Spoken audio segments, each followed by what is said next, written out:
Good day, everyone. In adherence to my cousin's suggestion, Gabriel Adan Gabrina, that I will be using bilingual in this devotional so that those Visayan speaking and Tagalog speaking fellow will be able to reach in this devotional. Dahil po sa suhestyon ng aking pinsan na si Gabriel Adan Gabrina, ako po ay gagamit ng bilingual na lingwahe dito po sa pagbibigay sa inyo ng pangangaral ng salita ng Diyos through this devotional. It has been like the usual thing that whenever we are at church, we are doing this sign, peace be with you. Madalas nating ginagawa tuwing tayo po ay nasa simbahan, gumagawa po tayo ng sign na tayo po ay nagsasabi na ang kapayapaan nawa ang siyang sumasa inyo. Ito ba talaga ay naunawaan natin? Are we really understanding the message of this? Or are we just simply doing it because that's the usual thing? Or ginagawa lang natin ito dahil yun naman talaga ang nakasanayan nating gawin. Today's devotional gives us a preview of the deeper understanding why we have to be at peace. Sa araw na ito ay ating pong sisikapin na maunawaan natin ang malalim na katuruan sa katagang ang sabi ay peace be with you or ang kapayapaan nawa ay sumasa inyo.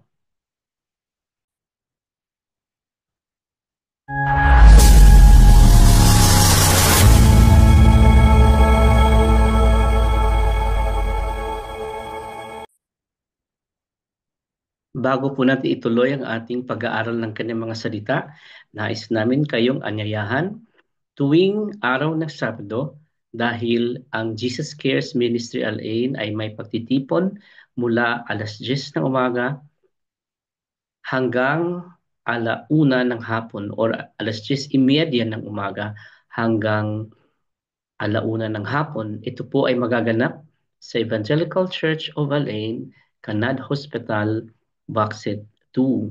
Ang aming pong room ay Bethany. You can also bring your children. Maaari niyo pong dalhin ang inyong mga anak dahil amin po silang tuturuan. At kung kayo po ay may talento sa pag-awit at sa pagtugtog ng mga musical instruments ay maaari po kayong sumali sa ating music ministry. Meron din po tayong prayer meeting kung kaya po ay kung meron kayong mga prayer request, maaari lamang na ipaabot sa amin by way of sending us private messages and amin pong ipapanalangin yan sa amin pong mga prayer meeting. May nagaganap din pong mga pag-aaral ng salita ng Diyos sa online at saka face-to-face at saka po Discipleship 101 tuwing Tuesday, tuwing Martes po ng gabi. Makikita niyo po sa inyong screen ngayon ang picture nung nakaraang Sabado sa aming pagtitipon doon sa Jesus Cares Ministry. Ang kulang na lang po ay ikaw. Wala ka doon. Kaya sali na kayo at pumunta na kayo tuwing Sabado at kayo po ay makipag-fellowship sa amin. You are always welcome to join us. Isinulat ni John Blaze ang ating pong devotional ngayong araw na may pamagat na Making Peace in Jesus. Today is March 17, 2025, and whatever you are doing and wherever you are, I'd like to invite you to join me in this devotional brought to you from our Daily Bread Ministries. Meron po tayong nasa liksik na mga dahilanan o kadahilanan galing sa crosswalk.com. Tatlong kadahilanan bakit ang peace be with you ay hindi lamang dapat ay parang pamahiin.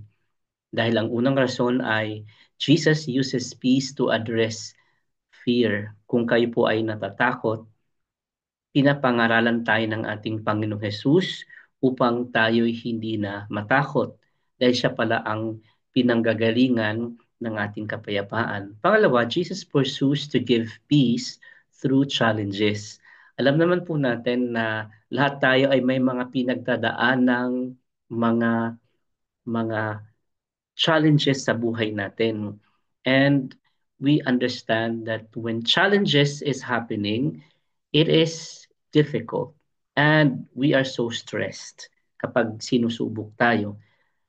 Kung kaya kapag tayo po ay na sa ating Panginoon ay si Jesus ang siyang nagbibigay ng kapayapaan upang kahit na masasabi nating parang turbulent ang buhay or kahit na masasabi natin na very wavy ang ating buhay, maalon kumbaga, ay merong pa ring kapayapaan at nakikita pa din sa ating mga mukha ang kapayapaan na dulot ng ating Panginoong Hesus. At ang pangatlo, Jesus uses peace to secure purpose. Meaning po ay ang pinakadahilan, ang pinakalayunin ng ating Panginoong Hesus is to ensure that His very purpose in our lives will prevail. Ano yung purpose niya? Of course, na tayo ay maging servant niya. Tayo ay susunod sa Kanya. Tayo ay mamumuhay na may katuwiran na naaayon po sa Kanyang kalooban. Kaya tayo binibigyan ng kapayapaan not just because uh, not just like a tradition, but this peace really is coming from Jesus. Siya yung pinanggagalingan, siya yung punot dulo. Kung kayo po ay may takot, may kabalisahan, may kabigatan po sa inyong buhay ngayon, ay alalahanin po natin na ang kapayapaan ay galing sa ating Panginoong Yesus. In fact, sinabi nga po niya na ibinibigay niya yung kapayapaan para sa atin sa Juan 14:26. And then, sinasabi doon na ang kapayapaang ito ay hindi na ibibigay ng mundong ito. Ibig sabihin, walang kaparis ang kanyang kapayapaan. Kasi when Jesus came, He gave or He introduced to us peace. And the real essence, yung tunay na kahalagahan ng kapayapaan ay matatagpuan lang po talaga natin sa ating Panginoong Hesus. Babasahin na po natin ang talatang ating pong pag-aaralan ngayon na matatagpuan sa Kulusas talatang 1 versikulo 15 hanggang 20 or Colossians chapter 1 verses 15 to 20. It is entitled The Supremacy of the Son of God. Kapag sinasabi nating supreme, higit sa lahat, higit sa lahat. So, the supreme of all. The Son is the image of the invisible God, the firstborn over all creation. For in him all things were created, things in heaven and on earth, visible and invisible, whether thrones or powers or rulers or authorities. All things have been created through him and for him. Kung ating pong maalala, tuwing Pasko, ang paalala sa atin ay si Jesus is Emmanuel. Ibig sabihin po ay God with us. Suma sa atin ang Diyos. Dahil ang Diyos ay Espiritu, wala po siyang pisikal na pangangatawan. Ngunit dahil pumunta ang kanyang anak, ang bugtong na anak na si Jesus, nasilayan natin ang Diyos na hindi natin noon nakikita. Kasi doon sa Old Testament, sa totoo lang, takot na takot ang mga tao na lumapit sa Diyos dahil sa tunog pa lang ng kanyang boses ay natatakot na sila dahil sila po ay namumuhay na may kasalanan. Naalala din po natin na ang arko ng covenant ng tipan ay hindi po nalalapitan ng ordinaryong tao dahil ang nangyayari po ay sila ay namamatay dahil sa kabanalan ng Diyos. So, to make it so possible for us to have a relationship with God, ipinadala niya ang kanyang bugtong na anak na si Jesus nang sa ganun po ay masilayan po natin ang ningning, ang ating Diyos kung sino siya. Tapos sinabi pa dito na dahil sa kanya ang lahat ng bagay ay nalikha. Kasama na doon ang langit at ang lupa. Kung titingnan po natin, ito'y nangyayari pa sa Genesis, sa aklat ng Genesis. Kahit yung mga bagay na hindi natin tangibly nahahawakan o nakikita. Lahat ng iyon ay nilikha niya. At lahat ng mga kapangyarihan. Tapos sabi dito, kaya siya naging supreme, naging higit sa lahat dahil siya ang tagapaglikha at siya ang rason bakit ang lahat ng bagay ay nalikha. So ano pa ba ang ating pwedeng maipaliwanag doon sa kahigitan ng ating Panginoong Jesus? Verse 17, He is before all things. Ibig sabihin, naroon na siya. Kaya nga sabi sa Juan chapter 1, verse 1 na in the beginning was the Word. Sa pasimula pa lamang ay nandoon na ang salita at ang salita ay Diyos. So, in all things and in Him, all things hold together. Take note of this word, hold things together. Siguro po kung wala ang kapangyarihan ng ating Panginoon Jesus that put things in order, kagaya nito, kung wala siguro na sinasabi ng siyensya na kung walang gravity, edi yung ulo natin patiwarik. Pero dahil sa kapangyarihan ng ating Panginoon Jesus that put all things together, ayan, nababalansi po ang ating pamumuhay dito sa lupang ito. Sabi pa po dito, and He is the head of the church. Kaya po ay marahil nagsasabi sa atin, may pangangaral sa atin na yung founder ng church nyo ay ibang tao. Dito po ay sinabing siya po ang pinakaulo ng simbahan, the church.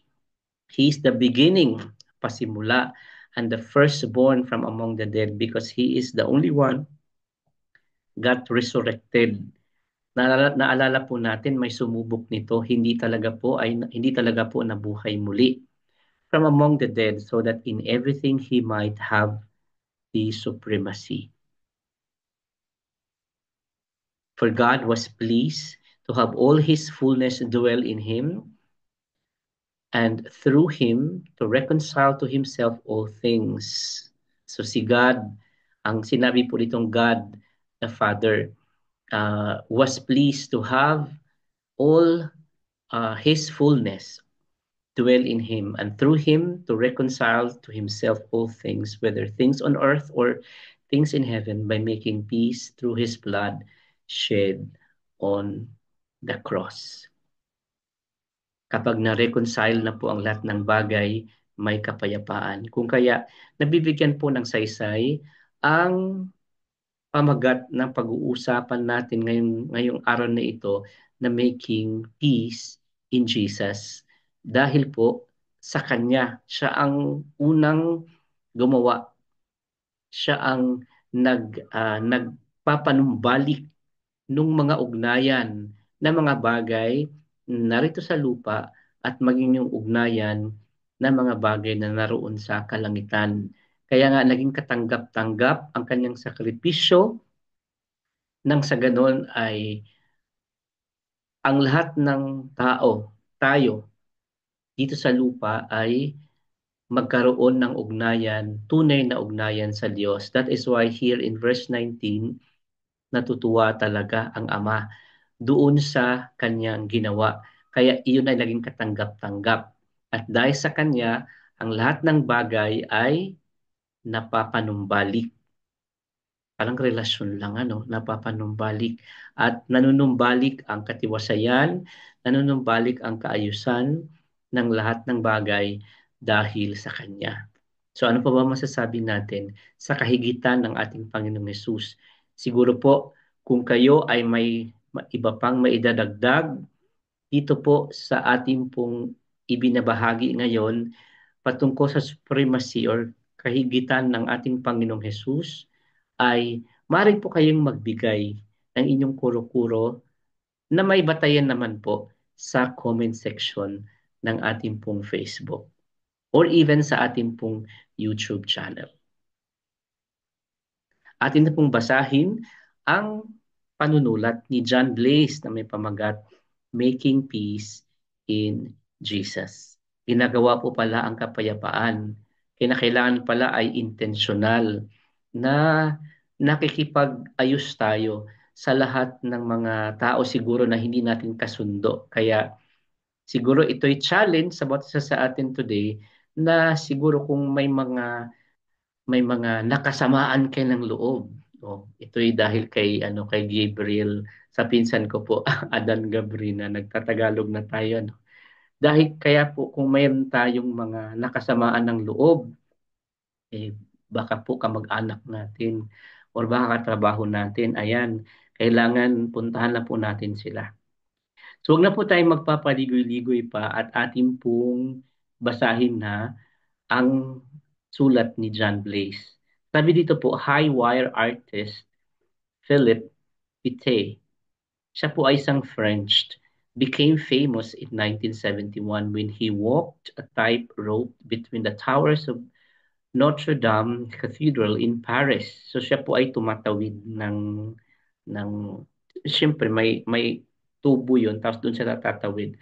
Parang sa ating panahon ngayon, pang Guinness Book of World Record ang gusto niyang makamtan. So 3 years later, he got arrested for an unauthorized walk between the twin towers that once distinguished New York's skyline. So siya po ay hinuli dahil ay hindi daw po pinapayagan yung medyo risky na move of him, especially po nung pagtawid niya doon sa New York. Titingnan po natin ang kanyang picture. Ito po ang picture ni Philip Pitte doon po sa New York nung siya po ay hinuli dahil hindi daw pinahihintulutan ang ganoong risky na pagtawid niya during that time. But in 1987, Pitte's walk looked different. At the invitation of Jerusalem Mayor Teddy Kollek, Pitte walked across the Hinnom Valley on a high wire as a part of that year's Israel's festival. At the midday point, Pitte released a pigeon he'd hoped for a dove to symbolize the beauty of peace. Pansinin po natin ang dove ay ginagamit po talaga bilang symbolism ng kapayapaan. Ito din ay ginagamit na simbolismo sa banal na espiritu na siyang dumapo nung panahon na siya ay na ang ating Panginoong Hesus ay binautismuhan ni Juan Bautista doon sa Jordan River. Balikan natin ang ating pong kwento dito. Noong 1987, siya po ay naimbitahan sa Jerusalem. Siya po ay tumawid uli.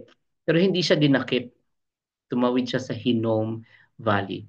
Tingnan natin ang picture ng Hinnom Valley. Ito po ang kuha kay Philip Pitte at hindi lang natin nakita na focus ang dove. Pero ito yung Hinnom Valley na kailangan niyang tawirin. A strange and dangerous stunt, but all for the cause of the peace, Pitte later said. For a moment, the entire crowd had forgotten their differences. So yung pagtawid niya po ay ang cause, ang dahilan ng kanyang pagtawid ay upang magbigay ng mensahe ng kapayapaan. Kaya nga, ano man ang pagkakaiba, ano man ang ano man siguro ang mga pinagdadaanan or circumstances that might encourage others to be angry or agitated others to be angry ay dahil sa kanyang ginawa ay ang nangyari po ay nakalimutan ng mga taong nanonood doon na mayroon palang sigalot, mayroon palang gulo. Kasi ang dala niya po ay kapayapaan.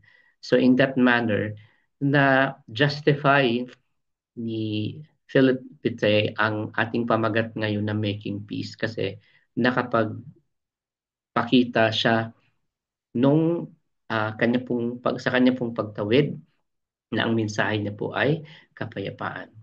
Pite's high wire walk reminds me of another breathtaking moment, the one that occurred when Jesus' body hung between heaven and earth. Ito naman po ay may kumpara or very slight lang. Pero sa totoo lang, ang pinaka-impactful na mensahe dito ay yung nangyari sa ating Panginoong Hesus nang siya po ay nakapako doon sa krus ng Kalbaryo dahil doon tinanggap ang hain at dahil doon God is pleased at dahil doon nanunumbalik ang kapayapaan sa pagitan ng tao at ng Diyos dahil sa ginawa ng ating Panginoong Hesus doon sa krus ng Kalbaryo. That is breathtaking moment indeed. The Apostle Paul tells us God was pleased to reconcile to himself all things, whether things on earth or things in heaven, by making peace through Christ's blood shed on the cross. Colossians chapter 1, verses 19 to 20. Lahat ng mga kailangan gawin, lahat na kinakailangang proseso, lahat na kinakailangan ng batas na ipataw sa kanya bilang parusa ay nagawa at isinagawa upang tayong lahat ay maibalik sa Diyos. Upang tayong lahat ay magkaroon ng tunay na ugnayan sa Diyos. Kaya nga po dito, to reconcile to himself all things. Paul writes that once we were alienated from God, verse 21, but no longer, far from a spectacle to promote peace, Jesus, the Messiah, actually made peace by shedding his blood on the cross. He was a feat never to be surpassed, as there is no need. His peace is everlasting. Dahil dito po ay di na kailangan na ulit-ulitin pa. Di na kailangan na ikaw mismo ang siyang gumawa dahil may gumawa na. Ang kailangan mo na lang na gawin dito ay manampalataya sa kanyang ginawa. And because of that, kapag sumampalataya ka, meron kang pangwalang hanggan na kapayapaan na ugnayan sa ating Diyos.